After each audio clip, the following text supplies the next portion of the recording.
Welcome to all of you out there in Facebook land, here in our Zoom room.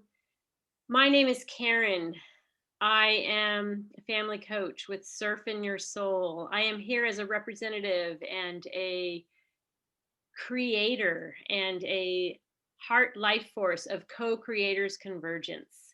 So we welcome you to our co-creators convergence Thursday conversations. They have been taking place for over 6 years. And I am going to start with a very short, fun, if you just want to get some energy, I tend to dance through this moment. I'm going to share a little video that will tell you a bit about co-creators convergence and why we're so passionate about being here this evening and on these conversations. So let me do that.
So there you go. Welcome, welcome, welcome to Co-Creators Convergence, a group of phenomenal souls, hearts, and people that have come together really through the inspiration of Barbara Marx Hubbard. And at the core of it is, what gifts do you have to share to the evolution of humanity? So tonight we are going to be having a conversation with Tracie Jae. And I really have to reiterate that Tracie is just the epitome of how these co-creators convergence conversations take place. What we do is we have a guest come in and then they suggest somebody. So our friend Sekou writes was on, he had heard about Tracie, did not know her. And he said, I think she'd be perfect for the conversation. So I email Tracie and she says yes. She says yes. I look at her website and I simply see love first, always. And that's it. That's what we're here to do. And what I realized after I don't know Tracie. I don't take too much time for my personality to delve into the, professional facts about somebody. I really go with the heart and soul. And what I realized is that tonight, what we are going to be so blessed with, as we're so passionate about these conversations, and I would say we're really good at these conversations. And what I realized after learning a little bit more about Tracie is that we have an opportunity tonight to learn so much more about how to truly be in an evolutionary conversation. So I do know that Tracie is a mother of 3 daughters who are grown. I know that she does like walking labyrinths. And while I don't know what a bubble meditation is, I am hoping to learn about it. And I do want to share, Tracie, that I decided to delve back a bit into my preschool days, and I created my own little bubble mix for her, because what I could feel from Tracie is that she is pure joy, pure essence, and pure light. So I'm going to see if it works, if I still have my skill or not. I made some bubble mix, found a little gadget in the kitchen. Let's see if I can do this. Ooh, I got a little bubble there. Oh, yes, she's got bubbles. So we're going to actually find out, I hope, what a bubble meditation is. And I want to read two quotes that I saw on Tracie's website. I'm not saying that they were from her, but when I read these, I just knew we were connecting with the exact right person at the right time. Authentic, impactful conversation crafted with intentionality. That sounds like that's one of her core essences of the importance of conversation. And it's easier to have harder conversations if you start with harmless questions. So I can tell that she is passionate about human interactions. She's the lead rebel at The Quiet Rebel. And she has a project called the Voices Project, which is national. And it is an ongoing conversation about race and culture. And what we know to be true in this moment is our conversations about race and culture certainly need to be evolved and involved. And what I've learned is Tracie is a catalyst in doing this. So, Tracie, I'm going to turn it over to you. Welcome and thank you for saying yes to the Co-Creators Convergence conversation. Thank you for sharing those things about me. I am the quiet rebel in business and in life. It is the name of my company, but it's also how I show up in the world. Um, there's not much more to say about who I am or what I do, other than what you said in the um, introduction. But I will share about bubble meditations before we jump into our regular conversation. That the bubble meditation was something that I started doing, about a year and a half ago, as a way to remind myself to breathe. I notice that in moments of stress and in moments even when I don't know that I'm feeling stress, that I sometimes forget to breathe. And so blowing bubbles helps me manage my breath. What I also found out about blowing bubbles is that when you blow bubbles, you can actively watch whatever is bothering you float away. So you just put it in a bubble and let it go. And so prior to COVID and the world shutting down, I was actually teaching bubble meditation classes through Airbnb experiences. But now, since COVID and people are sort of weird about breathing and you got to wear a mask and it's hard to blow bubbles through a mask, well, I don't really teach it anymore. But I do still blow bubbles for myself in my house. And usually, whenever I gather with other humans, I have bubbles available because we need them. So I am glad to be with you all tonight, and I guess we can just hop right in. Yes.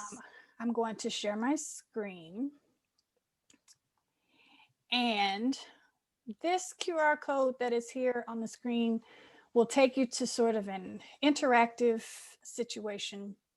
So you can join by QR code. There's also this link available, ahaslides.com/CCC May. And when you're in there, it will allow you to interact with us. So whether you are watching us on Facebook or you are here with us in the Zoom room, if you would like to participate in the slides that call for participation, then you are welcome to do so.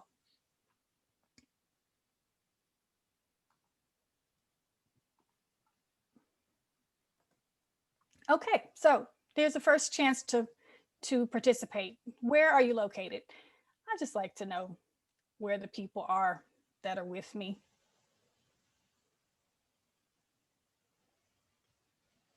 We've got Kentucky. We've got Seattle. I was just in Seattle. I was visiting my friend Megan in Seattle. Megan recently defended her dissertation, which happens to be on my 100 Voices work. And And so I was there to celebrate with her. We also have some folks joining us from Western South Dakota and from Pittsburgh. They have it there in the chat. So thank you for joining us from those places. I'm in Houston, Texas. I'm not sure if I said that before, but that is where I am.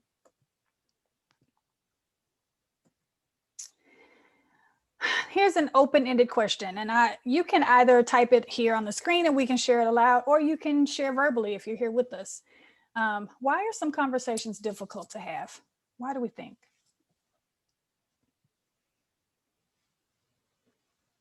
Such a diversity of viewpoints and cultures. Oh, that's a good reason. Yeah. Such a diversity of viewpoints and cultures. People don't want to listen, afraid of being wrong. Conflicts may arise. Yes, all of those things are true, can be true. And it's definitely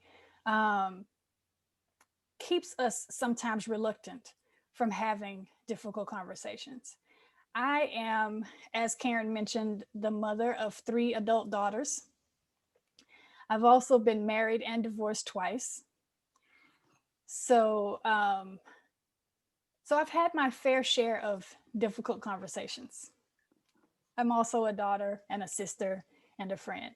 So I've noticed about myself that difficult conversations are easier for me to have when the stakes are lower. When I don't know the people as well, when I don't care as much about the outcome, when there's not as much to lose. But the closer someone is to me, the more I care about their feelings, the more I care about their opinion, the more difficult conversations tend to become for me. I don't know if that is necessarily true for anyone else who is here, but that is the way difficulty in conversation shows up in my life. In fact, people who know me sometimes think that I am like the designated spokesperson, because I don't mind speaking truth to power. I don't mind telling people like it is, sharing what's what in the way that I see it. However, if you ask me to go have the same conversation with my mother, I'm likely going to shrink a little bit. Even at 48, she is still my mama. So I struggle. And those are just truths of my life. So about 7 or so years ago, I was on a silent retreat, and this phrase, love first always, came to me. And I try not to disregard the things that come to me in the silence. I find that some of the most important things that I've learned have come to me in the silence. And so I wrote it down, love first always. I wasn't entirely sure what to make of that, but I felt like it was important. I have 2 degrees. I have a degree in business administration, and I also have a degree in strategic communication and leadership. And some of what I noticed in my studying of business and business things is that much of what we learn about how to operate in business really translates into, can we be decent humans to one another? And when I very first started having ideas about weaving in this concept of love first always into business conversations, people laughed at me. They said, why would you ever want to bring love, the idea of love, into a business environment? And At first, I was offended. My feelings were hurt by that dismissal of this concept. But as I have grown in myself and I have evolved into this rebel that I am, I have decided that I care less about how other people feel about this notion because I believe it to be true. And so, since I believe it to be true, I'm going to stand on it as truth until it is proven to me that it doesn't work. And so, love is an acronym. I will take us through the acronym. I'll talk a little bit about what each letter stands for. I'll ask a few questions in between. I hope that you'll participate. And if you have questions as we go, please feel free to ask them. So the L is listen with your heart. So sometimes what happens when we decide that we need to have a difficult or a delicate conversation, we plan the whole thing out in our minds. I'm going to say this, and he or she is going to say that. And then I'm going to say this in response to what he or she said. And we've had this whole spinning wheel of a conversation going before the conversation even happens. Before the other person even has an opportunity to say one word, we've created the whole conversation. And that is our mind. It is our ego keeping us safe. Our brain wants to remind us of the things that have harmed us before and encourages us not to repeat those things.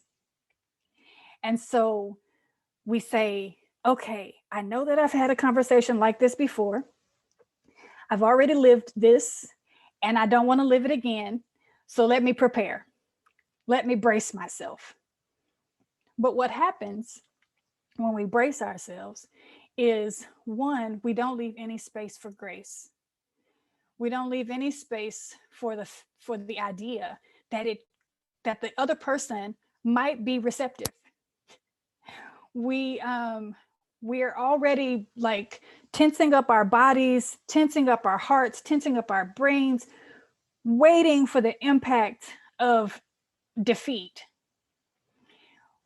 But if we start with our hearts, if we go into the conversation deciding first that we're going to let our hearts lead us, then we can relax a little bit. We can trust our instincts. We can give space for grace. And so we begin with our hearts. So my question is, how do you feel about listening with your heart? There's some pictures there. You can vote with the picture A, B, and C. The first one's got this lady sort of smiling. The second one is sort of a confused look. The third one is like, nah, I would rather not.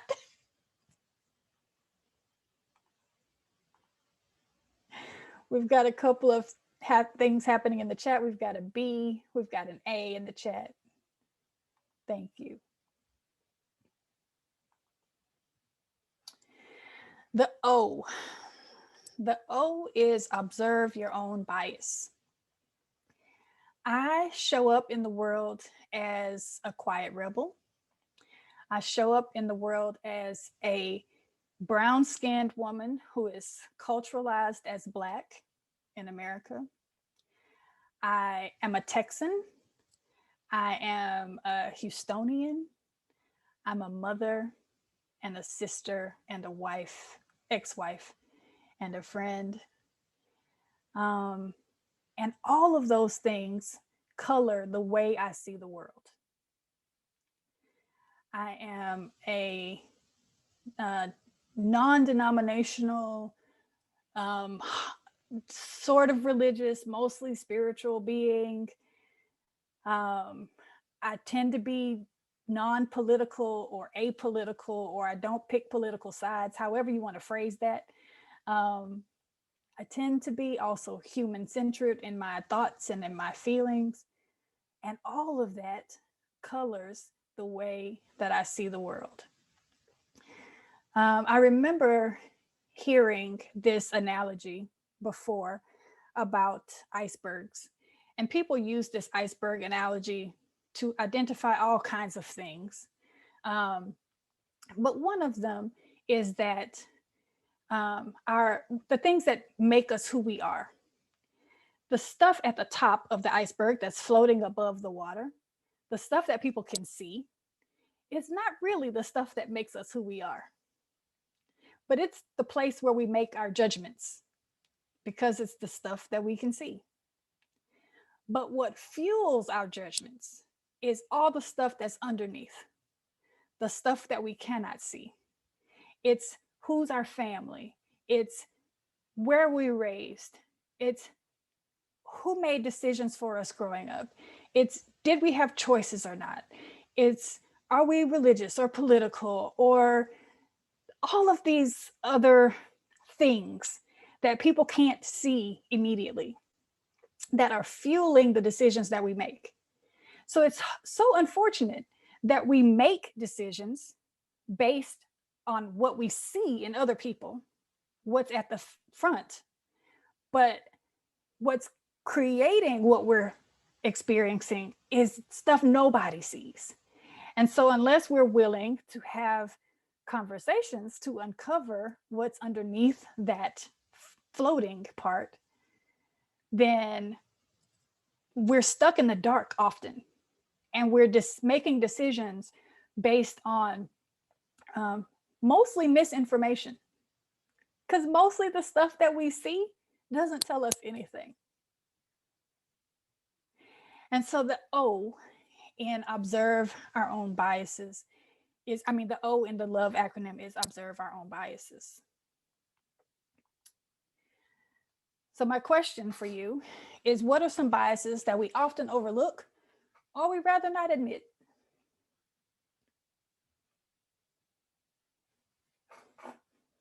What I like about using AHA slides is that you can answer anonymously. So if you're tapped into the barcode or to the website, you can answer anonymously. But also, you're welcome to answer just outright if you like. We assume we don't have any biases. Oh, that is a big deal. That is a big, big deal. And we all have them. We all have them. I noticed recently about myself that I tend to have a bias against people who I don't think took the time to think. That might not be the nicest thing to feel about people, but in the age of technology, where everything is at our fingertips, when people ask a question that feels silly to me, like a Googleable question, I tend to have a bias against that, because why didn't you just look it up instead of asking? And then I have to check myself and say, okay, that was a bias. It's showing up, and you can do better. You can be better than that. We have a couple of comments in the chat. I have a bias when I think people are insensitive. Yes. Bias of the older we get, the more answers we should have. My mother grew up near a Native American reservation. She was afraid of the natives, but no bias against other minorities. Interesting. Very interesting. I have some gender biases. I also have some cultural biases that I recognize. Now, the biases that don't necessarily have to be bad, right? A bias is simply an assumption that we make. I would venture to say that most of the Black women that I know are brilliant and funny and exciting to be around. So that is a personal bias. I automatically assume when I'm with other Black people that they will be exciting and mesmerizing and joyful and brilliant. That may or may not be true, but it is a bias that I hold. Um, and I recognize that some other people may not see the people that I see in that way,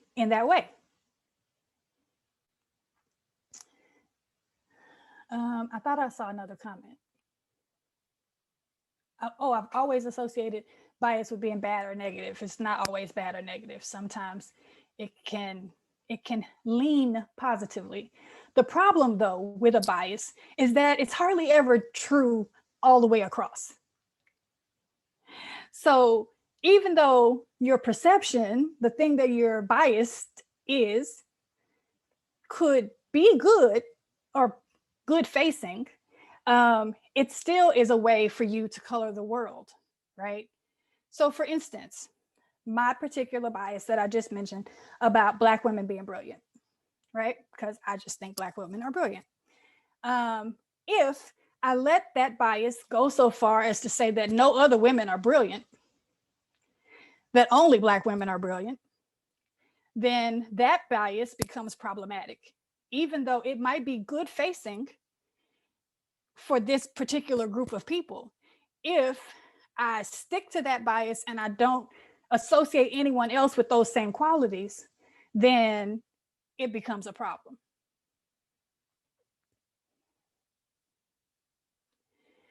But in terms of our having conversations, it's important to know that when we enter into conversations, we bring all of our biases with us, and the other people in the conversation have brought theirs too. And so knowing that up front helps us to recognize when a bias is creeping in, and we can check it at the door. We can say, oh, you know what? That does not belong in this conversation. I'm making an assessment off of something that I see and I don't have all the facts. So let me ask some additional questions so that I can get some actual facts. Does that make sense? The V is to venture into unfamiliar territory. So that's sort of how it's sort of the natural evolution of things, right? We're going to start with our hearts open.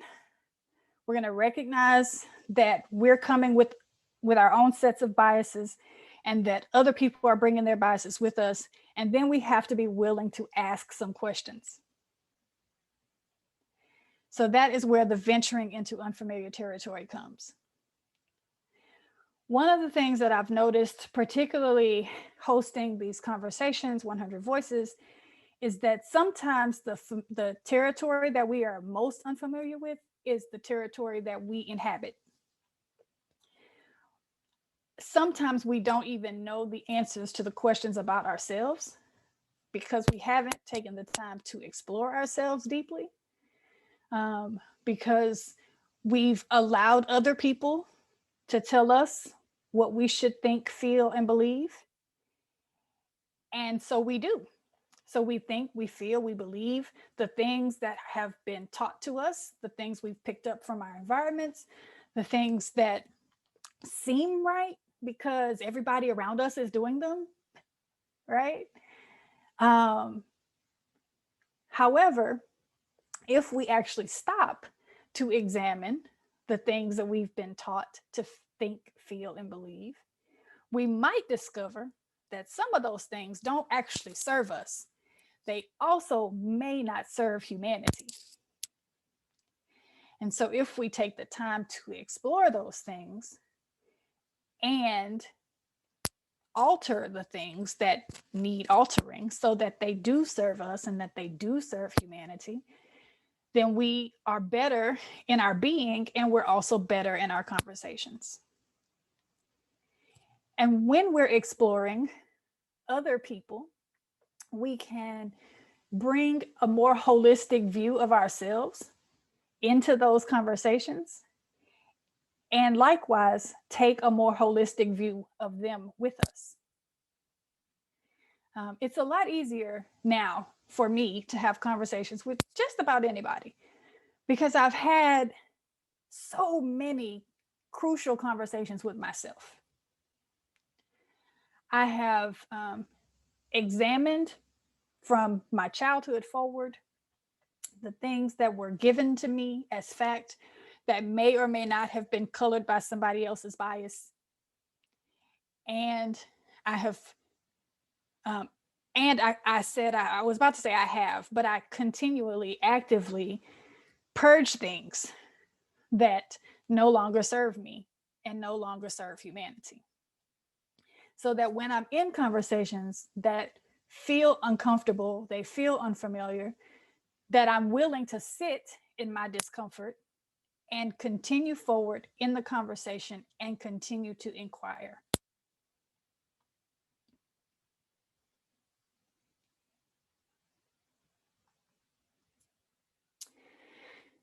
Venturing into unfamiliar territory seems exciting, neither good nor bad, exhausting and frightening.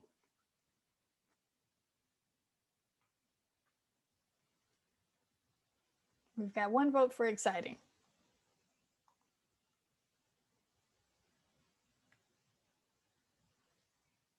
Both 1 and 3, some exciting, some exhausting and frightening.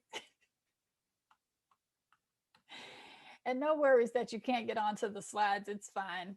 It's just there in case you want to participate in that way. You're welcome to participate in whatever way feels natural and comfortable to you. You're also welcome to speak up, like you don't have to just keep listening to me. You're welcome to share verbally, that's fine too.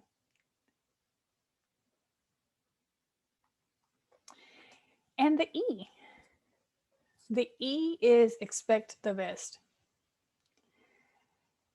Like in our earlier scenario, when we started talking about listening with our heart, sometimes what happens is that we've got ourselves so wound up thinking the worst case scenario that we've already just decided that it's not even worth the trouble to have the conversation.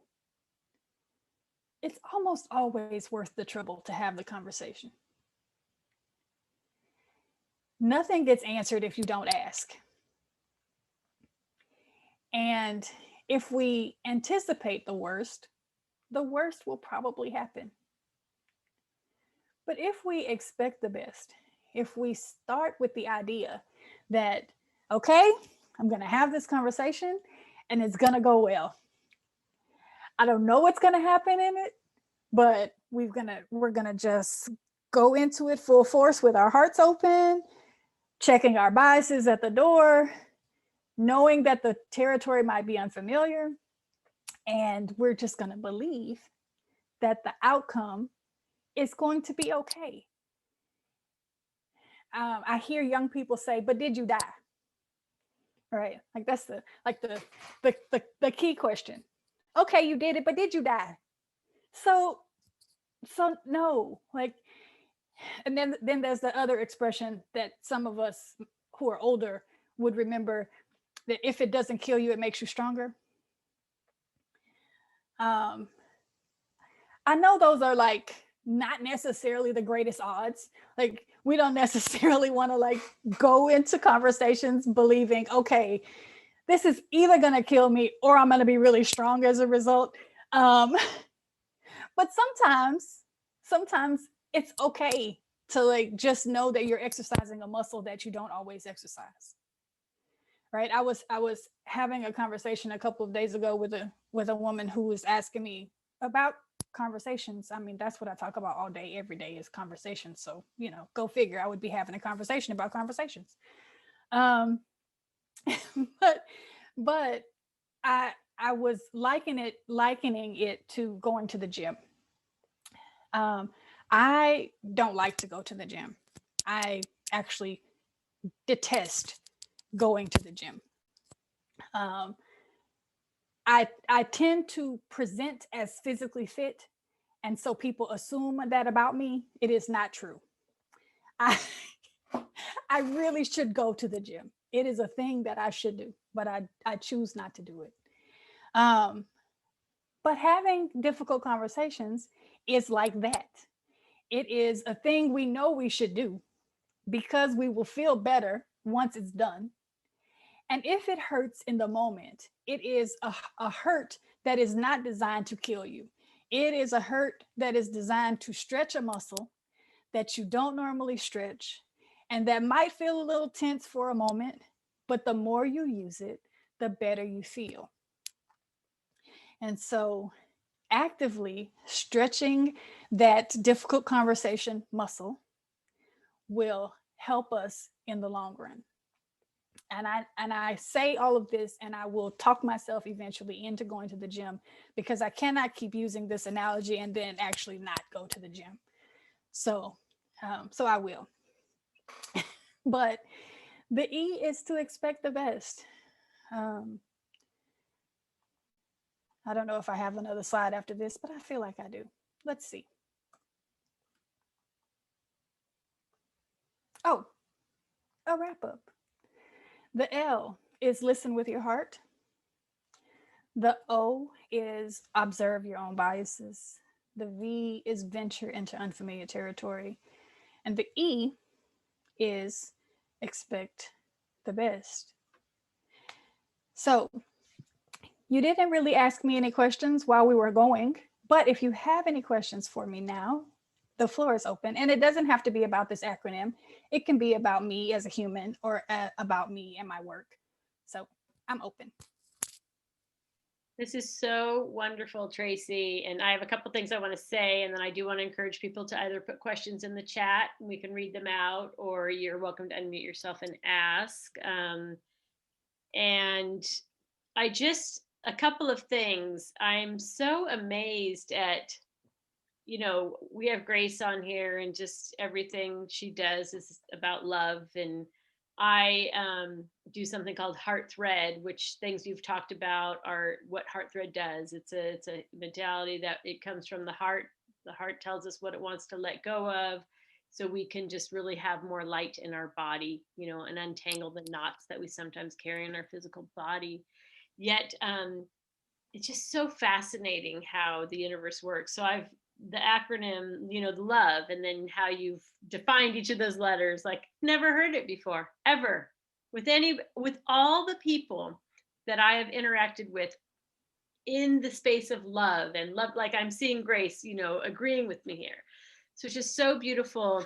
And I really, really like how you talked about the iceberg, because I kind of thought you were going to say something and you didn't say what I typically hear about the iceberg.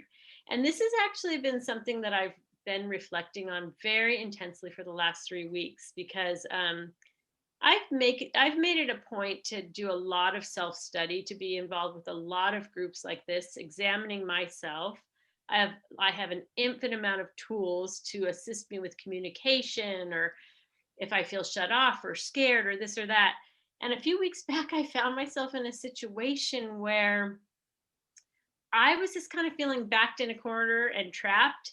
And like I can do a lot of things wrong in my life, and I do. But one thing that's not really in my repertoire of doing is telling a lie.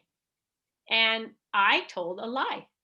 And I understood that the reason I did it is because I was feeling unsafe and I needed to just get away from this person and get them to leave. And for whatever reasons, I felt that was my only way out. It has been one of the biggest lessons of my life. And when you talked about the iceberg, it really reminded me of, like someone who knows me so well would be like, wow, that's really out of character for Karen. Like, I need to go back tomorrow and check in with her or something. And that didn't happen. It hasn't happened yet. And I know that I just need to do my work around it. Yet we don't always, we actually maybe never know what's happening underneath. So when we can come from love, or, we can kind of say, gosh, that's really off. This person must be really hurting. Like, which way should I move from here?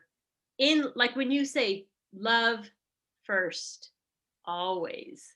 I'm Always. a human being, so I'm going to have moments where maybe that's going to be a challenge, but like I'm naturally a very loving person. And yet that's the question. When we can, when we're in the when we're in school, when we're on the playground, I mean, I think preschoolers do this so well.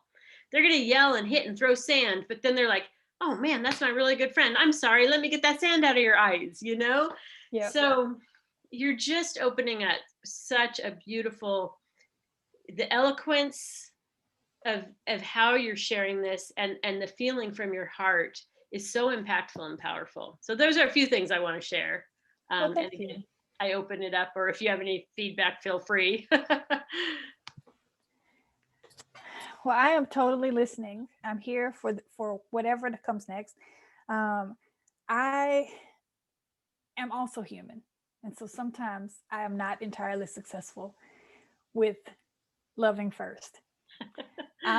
However, it is almost always at the forefront of my thoughts, and not just because I teach it, but because I feel it. I know how necessary it is, and I know how important it is in order to have meaningful dialogue with other humans. And so although I do get frustrated, I do get angry, I do get scared, I get all of the things that humans get. Um, Even when I'm faced with those things, if I can just run through this quick checklist in my mind of, okay, you got to listen with your heart. Okay, that's a bias showing up. Okay, this is just unfamiliar. It's not dangerous, it's just scary. Um, oh, we're gonna expect the best. Oh, okay, this might be okay. This might be okay. It might not kill me. It might hurt, but it might not kill me. So I can keep going, right? Um, and so yeah, so it's just I've exercised this muscle a lot, so it tends to show up more quickly than maybe in other people, or maybe it would have shown up a few years back. But because of the work that I engage in, because I have conversations that are centered on race and culture, um, which is a conversation that is sometimes poorly handled, um, I find that it is a gift to myself, and it is a gift to the people that I get to interact with, that we can begin with this framework of love.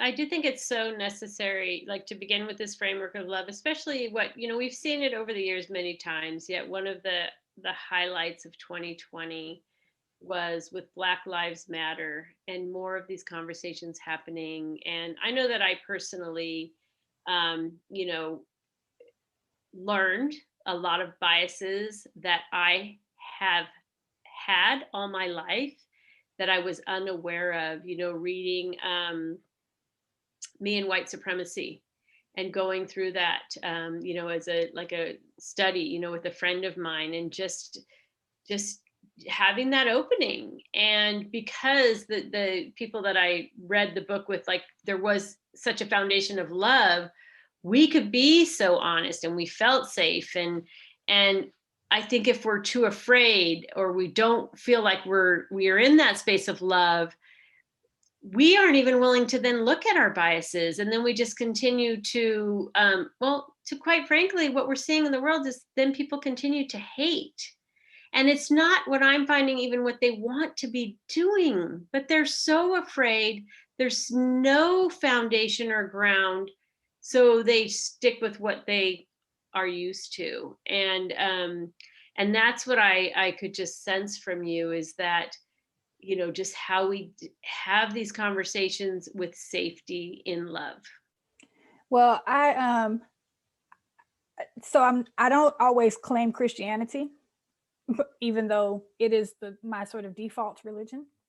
Um, and I've studied quite a few other practices, and I also just believe God is God, but that's neither here nor there. The point that I was about to make is that it is a biblical saying that love and fear cannot coexist. I'm paraphrasing, but that's something biblical, that love and fear cannot coexist. And so hatred is just fear. Mhm. It's people responding out of something that they're afraid of. Now, whether that fear is necessary or not doesn't matter to your mind. If your mind decides that a thing is supposed to frighten you, it will. Your body does not know the difference. Your brain does not know the difference between the things that you've imagined and the things that are real. And so, if you, again, back to expect the best. So if you are already believing that this is going to be scary or frightening, or that these people don't mean me good, or that there's only harm to come of this dialogue, then your brain has already decided that that's true. Which is why, again, we start with our hearts. We got to get out of that space, right? It's very easy to be afraid of things we don't know anything about. It's so And true. Yeah. and when we respond from that place because we're afraid, then we can't get any progress. And the Brene Browns of the world can teach you about vulnerability and shame and all those things that are also attached to fear. But it is a thing we have to actively overcome. It's not a thing that we are necessarily programmed to do. We have to make a conscious decision that even though I am afraid, I will continue. Because if we just continue to act in our fear, then we'll be just stuck. Yeah. And we've been stuck in this country for a really long time. We've been stuck for too long. So we have a follower on Facebook right now, Courtney, and she's had a few comments here. Love heals all. One of her comments here is, "You're such a gift, Tracie Jae. This is the medicine we need now. I'm glad for the opportunity to learn with you." Thank And you. I saw something earlier too. She said, let's see here. "I love the simplicity as well as the deep potential for healing and loving communication. I am going to teach this to my children." And we appreciate that. And what's so beautiful, I've worked with children, all my life, and have four children who are men technically, and I've always just say, the children shall lead the way, and they know this. And so what I will have to say, that one of the things that disheartens my heart the most is when I see that children have been conditioned or had these things almost sort of taken out of them, so to speak, their natural knowing of love and how to treat one another. Yet they're following teachers, they're following parents, they're following, these environments that they're put in. And it like, I'm so grateful that I do see the shift. We're in it. We're in the evolutionary shift. And it's just, yeah, I mean, love, heart math, and there's just so many things where we're seeing the evidence of love, the work that Grace does, and it's here. It's contagious. Let's see, there's another comment in here. Let me read this. "I think that is why Jesus said, 'Come to me as little children. They are pure love and haven't been spoiled by the culture on the planet.'" Yeah. Yeah. Yeah. Well, I would have to agree with that. yeah. It is unfortunate when these things happen to children. However, if we can't impact the adults in their lives, it's going to continue to happen with children. We learn based on who we spend the most of our time with, and until we have the opportunity to venture beyond our silos or our bubbles, and interact with some other people in the world, then we just regurgitate what we've been taught, which is not always good. Yeah. So that brings me to a question about you. I know that you have many years, many years of, volunteer service and, using your voice. And was there a particular catalyst for you that moved you into really beginning to speak out as a quiet rebel? Um, s- I, the short answer is no. The short answer is no. It is a thing that has been quietly building in my belly for a while. I actually started this work with not at all focused on race and culture. I was originally focused on interpersonal relationships, particularly between spouses. Um, and my most recent ex-husband and I were going to create a workshop called um, Before You Even Ask. So it was a way to check in with your potential partner before you ask big questions. And we didn't get a chance to launch that. And so I did a class by myself called Would I Marry Me? And it was a way for people to check in with themselves, to ask themselves critical big life questions. Because what I learned about myself was that in these two marriages that I've had, I didn't really know anything about myself. And so it's hard to hold somebody else to a standard. You have this whole list of requirements for this person who you think you're going to spend the whole rest of your life with, but you can't answer any of those things about yourself. And I am guilty of that. I was not able to answer these questions about myself. I just didn't know. My first daughter was born when I was 20. I was three people's mother before I was 25. I was married very young. Um, I was literally married for half my life by the time I was divorced. Um, and so I like got into this rhythm of knowing other people really well and really not knowing myself at all. And so if there was a catalyst at all, it was my second divorce and just this idea of tapping into my own knowing and getting to know myself. And as I got to know myself, there were other things that I realized I was lacking information about. And the history of Black people in America was one of them. And I realized that I had never been able, there was never a space to have this kind of conversation. In my vocational life, I've had many interfaith dialogues. People seem pretty willing to have a conversation that brings interfaith together, which is great. And this conversation I feel like is as critical, but I couldn't find a place to have it, and so I just decided I would host it. So here we are. I love that. I love that. Thank you. Thank you for sharing that. There was another comment from Courtney just before I maybe even asked that question. Courtney says, there is such hope. I was raised in a very toxic racist family, and I had to learn a lot to overcome that. I believe that children have an innate sense of what is true, and they can overcome the fear of their parents. They can.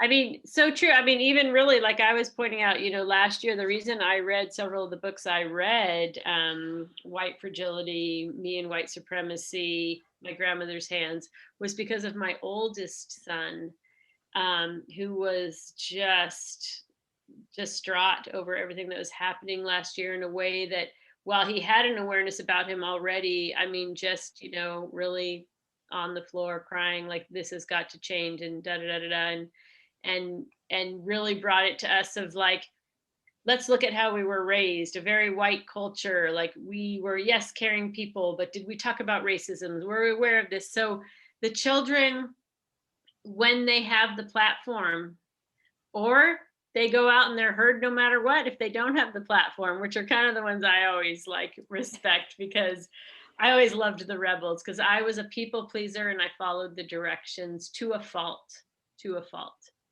And I will say that and follow it with it gave me the ground for why I have my business, Surf in Your Soul, which is that helping parents, teaching parents to foster their children's soul and their children's passions. So of course the silver lining is there. So yeah, I would welcome. Does anyone else, Kate or Jim or Grace, want to share anything? Yeah, I would like to jump in. Tracie, I just love your love. And I'm going to share it with my Global Heart team. Is that okay if I share with my group? Absolutely. Yes. Because this is a beautiful framework of love. And I've listened to a lot. So I appreciate that. And I love that when I marry myself. I just love that. I've never heard that question before. And I just think it's awesome.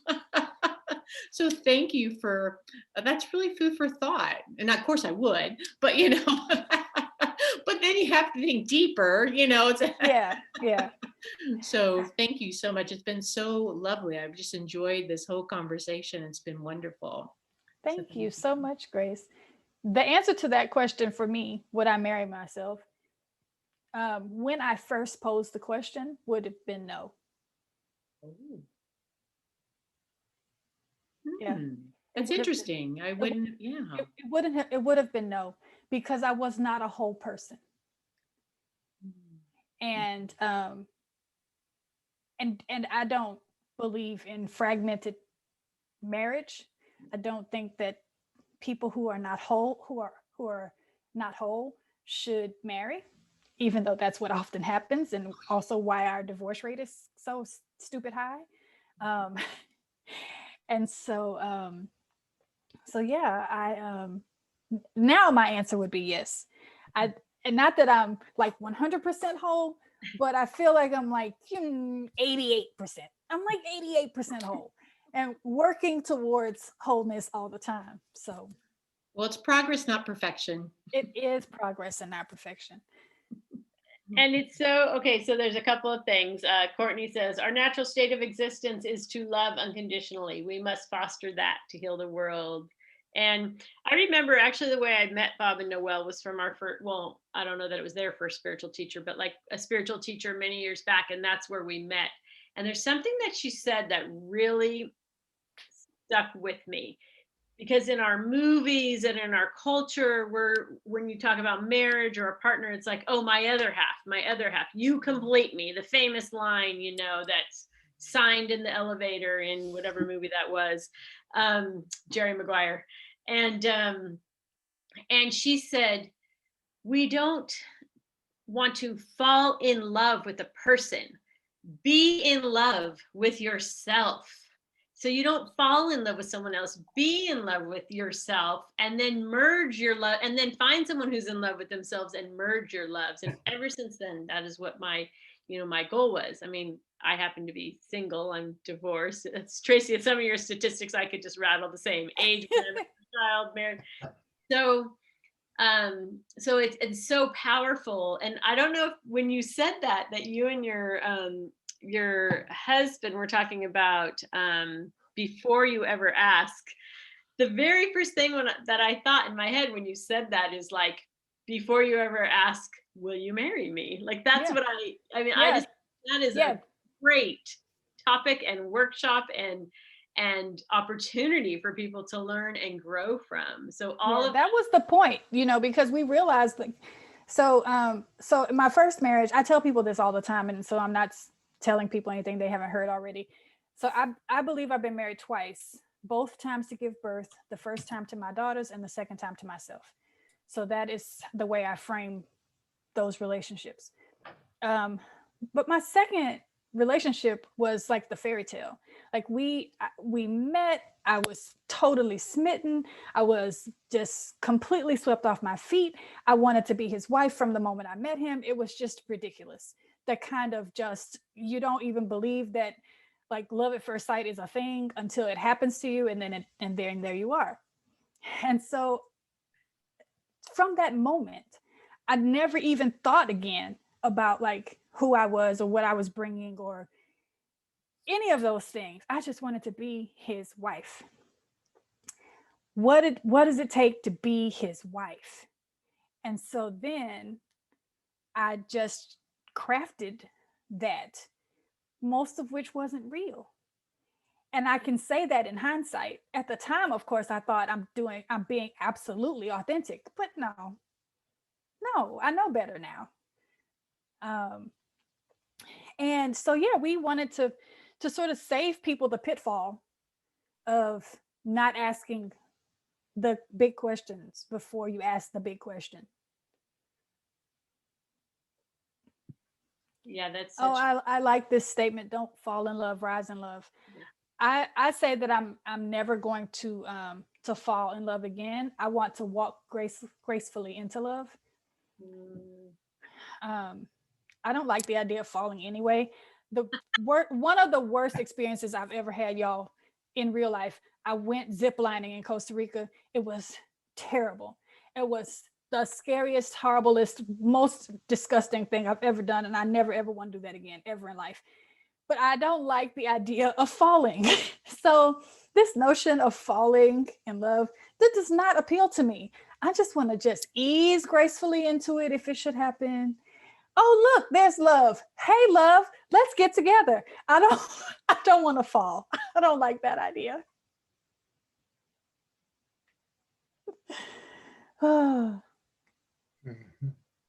Yeah, it's just so wonderful. I did see Jim McHugh say here, thank you so much for putting this out here. He's thankful that we're putting this out here. It's all very insightful. Jim, I don't know if you wanted to add something. You're always so eloquent with your words. Jim Smith is a wordsmith himself. Well, I posted in the chat an old phrase that Bob and Noel remember from Richard Flyer when I was on his committee in Reno, and it was called conscious community. And in conscious community, we had to have a byline. And so we came up with living our virtues every day. And then as a musician, I thought, I'll take it to love, integrity, courage, service, and respect. And so I started writing rap songs and spoken word off of those things. And that was very popular at the time. I think it's coming full circle again. And that kind of stuff needs, I think everybody agrees, especially Tracie, when she's elucidating these different perspectives on looking at it and the meanings, because a lot of people look at love as eros, erotic, or romantic. And heart math taught me to look at love as universal. The mother's love for its baby is much more powerful than romantic love. That connection with the mother's heart and the baby's heart when they hold it together is very powerful. Even deep appreciation is more powerful than romantic love, because it's not consistent. Romantic love is it falls apart. It's up and down, but consistent. The deep compassion and appreciation and mother's love and all these other loves that we all know, they're actually more powerful than the romantic part of the love. So I think if we learn those other parts and develop those, then when we enter into a romantic relationship, we can bring all of that to it and feed it. It's like feed the field with the heart field and broaden it. And I share this sometimes in the schools and libraries. When I'm teaching, kids need to hear different things about, like acronyms like love and appreciation. So I'm just sitting here. I've been through a lot in the last few weeks and haven't been back, but I'm just sitting here appreciating everybody relating together and sharing. And I'm holding the space and watching this, and my heart's growing and feeling better. Just listening to you share, the heartfelt things is good medicine for me right now. Thank you, Jim. I appreciate that. And I could not agree with you more. It's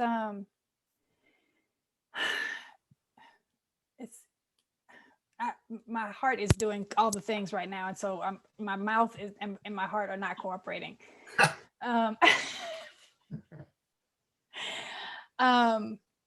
But so one of the things that I recognized about relationships, particularly romantic relationships, is that sometimes we forget that those are also intended to be friendships. And the love that we have with our friends tends to be different than the romantic love that we share. And so, like, we shouldn't turn that off. We shouldn't forget that friendship kind of love when we're in a romantic situation. Because if we remember that we're friends, if we remember that this person truly doesn't mean me any harm, that they really think that they're doing what is in my best interest, then perhaps there's a way around whatever the problem seems to be in that moment. Because we offer our friends a lot of grace. You know, our friends can upset us, kind of like with Karen's example of the kicking up the dust in your eyes. Oh, I'm sorry, I got sand in your eyes. Let me dust that off. Are you okay? Are we okay? That is what we do with our friends. But oftentimes in our romantic situations, we are like ready to devour that person when they have caused us what we feel like is harm, even when they didn't mean us any harm. And we don't even give them the space or the grace to correct it or to apologize or to be forgiven or to forgive us. It's just a big fiasco. And so that was another thing I noticed in my previous relationships, that I sometimes forgot that this was my friend. This is not just my partner, not just the person who I sleep with, but this is my friend. And if I can remember to treat this person like my friend, then maybe whatever this is that seems to be a problem in this moment, it's not really that big a deal.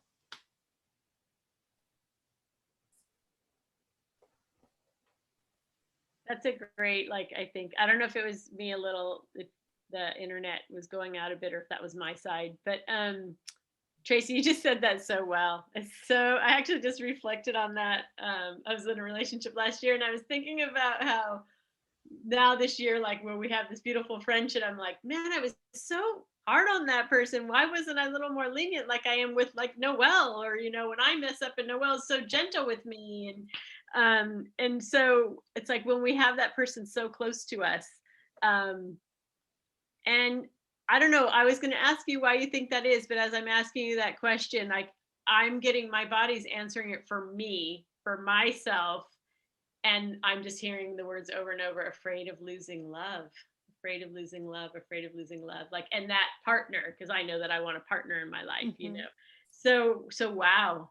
Yeah. I agree. I think that it is partially the fear of losing that person, but it's also uncommunicated expectations. Like when we are with our friends, we don't assume that they can read our minds.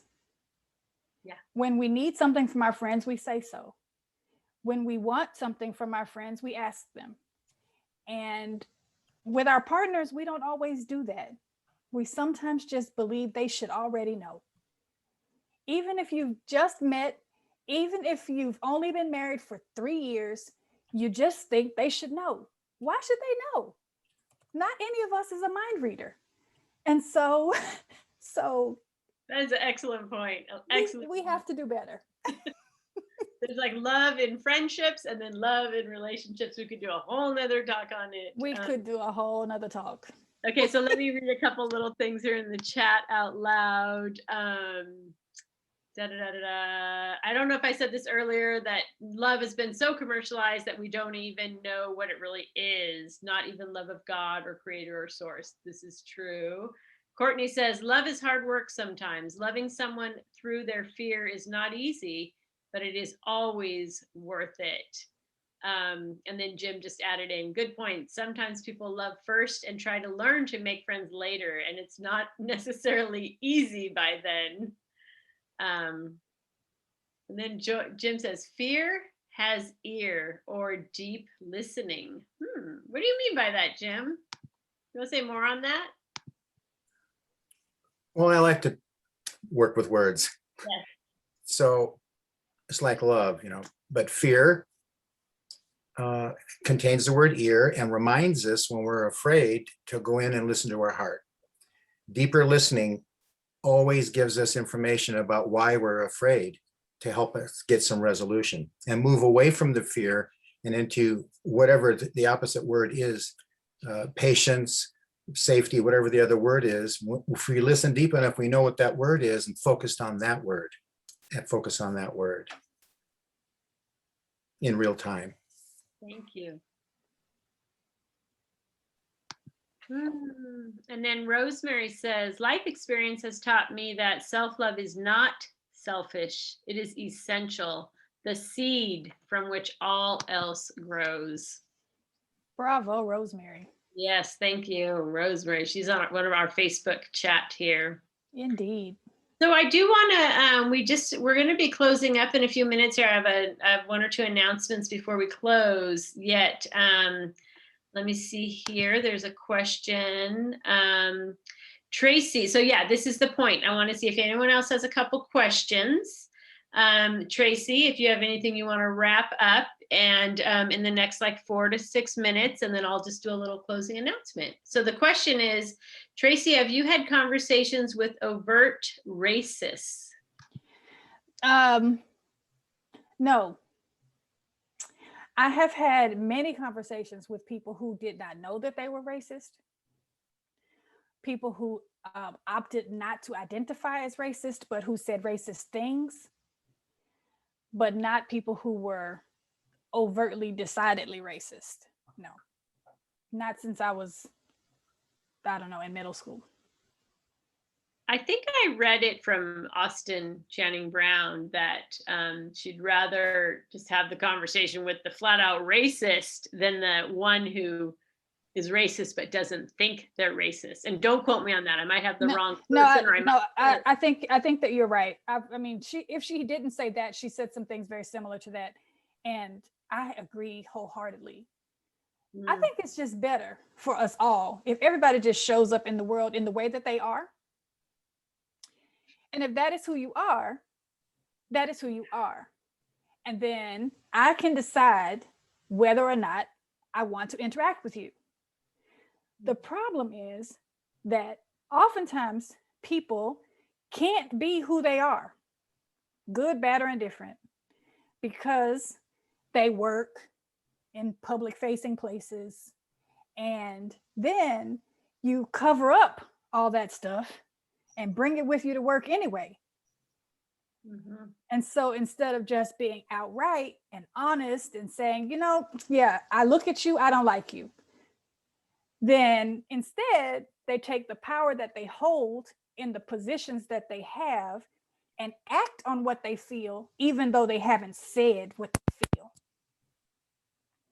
And that is a problem.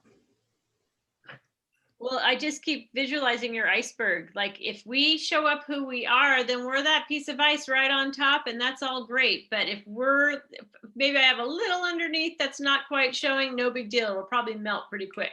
I got a little more, or you got that deep iceberg. I mean, we see what happened to the Titanic, you know, it's so destructive what's underneath if we're not, you know, authentic about it.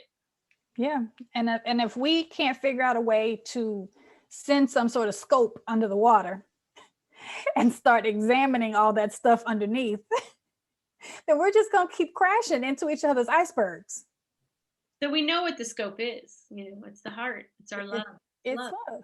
Yeah. What you said, love first, always, and that's the scope. Because then I can say, whoa, I can be here with Tracie. I hear what she's saying to me, but man, there is something underneath that is hurt or whatever. I just need to take a couple steps back and tread carefully here for this moment. Yeah. So it's or ask the brave question. Yes. Ask the brave question. Or ask the brave question, because sometimes it's okay to just step back and hold the space and just believe it'll soothe itself. But oftentimes it won't. It won't soothe itself, because what happens if you just decide, you and me, Karen, we're having this conversation, and my iceberg is starting to melt. You're starting to see some of that stuff happening underneath. And you say, you know what? I'm just going to let her have that moment. I'm not going to entertain that. I'm going to take that with me to the next place. Yeah. But if you ask me the brave question and I get to engage it, then we can diffuse it there. And I don't necessarily have to take it with me somewhere else. Yeah, that is, you just said that so well. And then if we use your acronym of love, listening with the heart, observing my own bias, what might be I might be triggering you because of my own bias, venturing into the unfamiliar territory, if I feel that it's okay to ask that question, like you just said, and then expect the best. So beautiful. All right. So someone just wrote in here, my ego makes stuff up all the time, wanting to create separation and fear, not love. So there's some stuff in the chat. If you'd like to save it here, you can get in touch with Tracie, quietrebellife.com. Yes, at quietrebellife.com. She's got so much going on. In the next 1 to 2 minutes, Tracie, is there anything you just want to close with before I make our last announcement? I'm going to blow some more bubbles because that's just helpful for me. I can blow on here.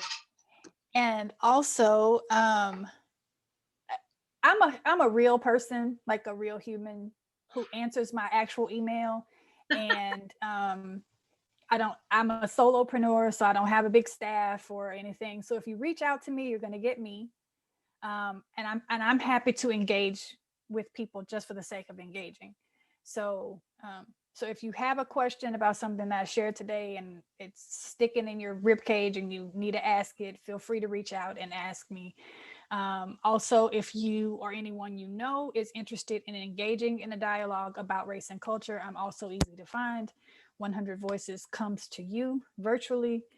And just love first always. Tracie, thank you. And I really I don't know, Noelle, if you even want to put a link up there, but I'll send it to you anyway, Tracie, after this, and you too, Grace, and anybody that wants. But World Unity Week is a platform that I feel you will, we'll be hearing you on again. That's coming up in June. So there's so many ways to get involved, and then so many more people will be able to connect and find you, which is really, really beautiful. So we are here every Thursday night, whether it is Noelle and I and our conversationalist or 20, 30, 40, 50 people. We are launching live on Facebook. We thank each and every one of you for being present. What a beautiful model you are as this quiet rebel, yet in your human quietness, your heart speaks volumes. Thank you. Thank you. Join us next week, May 13th, when Shwana Emmerich brings us into conversation about embodied living. What does it mean? How can we do it? And what can it help? See you then.